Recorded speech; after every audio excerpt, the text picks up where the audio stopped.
U.S. Special Forces soldiers arrived in Mexico this week, ostensibly on a mission to train the country's armed forces. Members of the U.S. Army's 7th Special Forces Group are specifically being sent to help train Mexico's Marine Corps. The move comes as President Donald Trump has ordered increased U.S. military activity along the U.S. southern border and has taken other steps to combat cartels and other transnational criminal organizations. In one of his first moves in office, Trump authorized his administration to begin designating cartels and other criminal organizations as terrorist groups, raising the prospect of direct U.S. military action against said organizations. Now, the question remains, what will these U.S. Special Forces troops really be doing once they're in Mexico?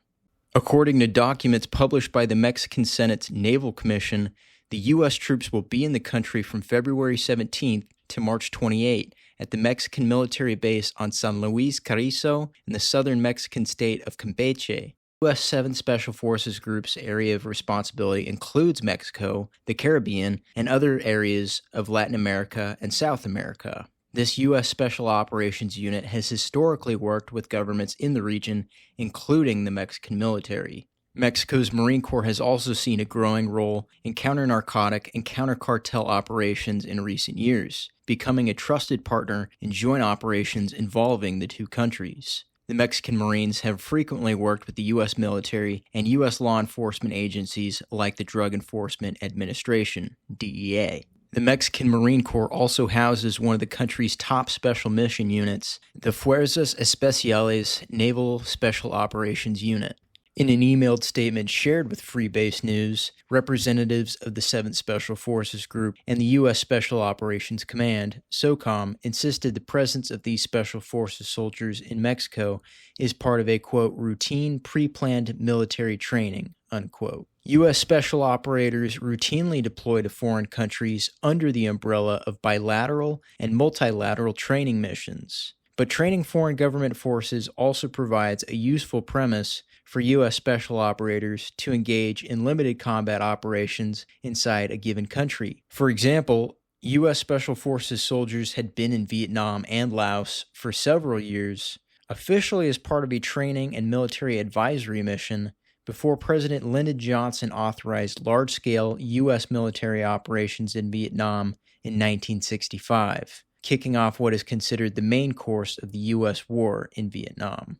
Those special operators had closely managed military operations to disrupt Laotian and Vietnamese communist guerrillas. Accounts indicate they were directly involved in combat. A trusted and competent military component in a host nation, such as the Mexican Marine Corps and the Fuerzas Especiales, also provides a layer of deniability for U.S. personnel taking part in the ground-level operations. The Wall Street Journal and The Intercept have both previously reported on allegations that members of the DEA and the U.S. Marshal Service have dressed in the uniforms of the Mexican Marine Corps to take part in counter-cartel raids and in patrols.